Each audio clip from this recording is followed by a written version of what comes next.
ایک لمحے کے لیے سوچئے، ایک وسیع و عریض سلطنت، لاکھوں رعایا، ہزاروں فوجی، اور اس سب کے اوپر بیٹھا ہے ایک شخص جسے سب سلطان پکارتے ہیں۔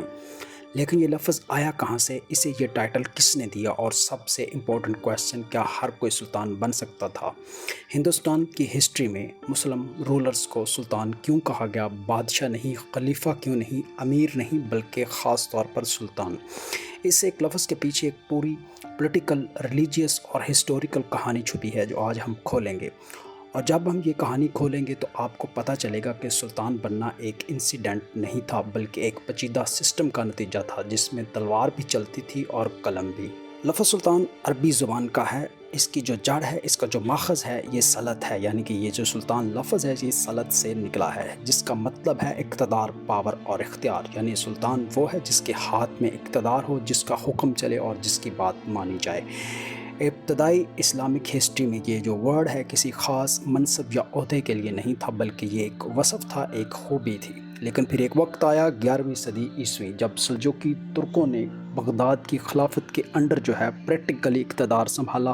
عباسی خلیفہ نے انہیں باقاعدہ طور پر سلطان کا ٹائٹل دیا۔ ہسٹوریکل ریالٹی: سن 1037 عیسوی کی اگر بات کریں تو عباسی خلیفہ القائم، انہوں نے سلجوقی سردار طغرل بیگ کو پہلی بار باقاعدہ جو ہے سلطان کا لقب دیا۔ یہ اسلامک ہسٹری میں ایک لقب کا پہلا سرکاری استعمال تھا۔ یہاں سے ایک روایت بنی کہ خلیفہ روحانی اتھارٹی ہے اور سلطان دنیاوی اقتدار کا مالک۔ یعنی خلیفہ دین کا سربراہ، سلطان ملک کا حاکم، دونوں الگ لیکن ایک دوسرے کے محتاج۔ اب آتے ہیں ہندوستان کی طرف۔ 11ویں صدی، محمود غزنوی، وہ ہندوستان پر حملہ آور ہوا، سومناتھ کا مندر اس نے گرایا لوٹ مار کے، لیکن اس نے خود کو خلیفہ کا وفادار کہلایا اور خلیفہ نے اسے سلطان کا لقب دیا۔ یہ وہ لمحہ تھا جب یہ لفظ سلطان پہلی بار ہندوستان ہسٹری میں داخل ہوا۔ پھر 1206 عیسوی، قطب الدین ایبک، دہلی سلطنت کی بنیاد پڑی۔ اب ہندوستان میں پہلی بار ایک ریگولر جو ہے مسلم اسٹیٹ قائم ہوئی جس کے حکمران کو سلطان کہا گیا۔ لیکن یہاں ایک کویسچن پیدا ہوتا ہے، قطب الدین ایبک تو ایک غلام تھا، ایک غلام سلطان کیسے بنا؟ اور یہ کیا قانونی تھا؟ کیا اسلامی روایت میں یہ جائز تھا؟ اس کا جواب آگے ملے گا۔ اب وہ سوال جو آپ کے ذہن میں آیا ہوگا کہ انہیں بادشاہ یا راجہ کیوں نہیں کہا گیا، اس کی 3 بڑی وجوہات ہیں۔ پہلی وجہ ہے مذہبی۔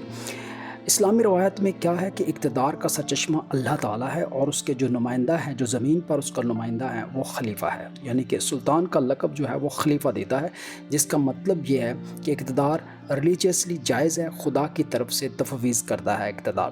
دوسری وجہ ہے پولیٹیکل۔ بادشاہ راجہ ایک عام ٹائٹل ہے۔ ہندو راجپوت جو تھے وہ اپنے آپ کو راجہ کہتے تھے۔ مسلم حکمران اپنی گورنمنٹ کو، اپنی حکومت کو، اپنی رولنگ کو ایک الگ اسلامی نظام کے طور پر پیش کرنا چاہتے تھے۔ تیسری وجہ ہے خلافت۔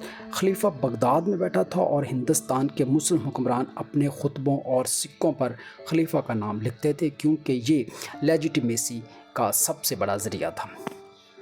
انٹرسٹنگ فیکٹ: دہلی کے سلاطین اپنے سکوں پر عباسی خلیفہ کا نام جو ہے وہ کنندہ کرواتے تھے۔ یہ نہ صرف لائلٹی کی ایک علامت تھی، بلکہ اپنی حکومت کو مذہبی طور پر لیجیٹیمیٹ ثابت کرنے کے لیے طریقہ بھی تھا ایک۔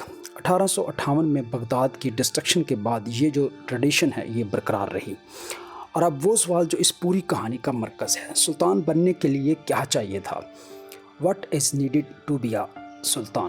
تاریخی طور پر 5 بنیادی شرائط ہیں which are necessary for a person to be a سلطان۔ پہلی شرط ہے طاقت اور فوجی برتری۔ دہلی سلطنت میں سلطان کا جو چوائس ہے کوئی ووٹ سے نہیں ہوتی تھی، بلکہ وہ شخص سلطان بنتا تھا جس کے پاس سب سے زیادہ فوجی پاور ہوتی تھی یا تلوار جیتتی تھی تو پھر جا کے تاج ملتا تھا۔ یہی وجہ ہے کہ کئی سلطان محلاتی کانسپیریسیز اور دوسری جنگوں کے ذریعے سے تخت پر بیٹھے۔ کیا آپ جانتے ہیں دہلی سلطنت کے پہلے خاندان غلام خاندان میں 30 سال کے اندر 3 سلطان قتل کیے گئے اور نئے حکمران ان کی لاشوں کی پیٹھ پر چڑھ کر تخت پر پہنچے۔ دوسری شرط ہے عمرہ اور ترک سرداروں کی حمایت۔ سلطان اکیلے کچھ نہیں کر سکتا تھا، اسے 40 طاقتور ترین جو ترک ہوتے تھے عمرہ، ان کی حمایت درکار ہوتی تھی، جنہیں چہلگان کہا جاتا تھا۔ یہ عمرہ ہی طے کرتے تھے کہ اگلا سلطان کون ہوگا۔ یعنی اقتدار صرف تلوار نہیں، سیاست سے بھی ملتا تھا۔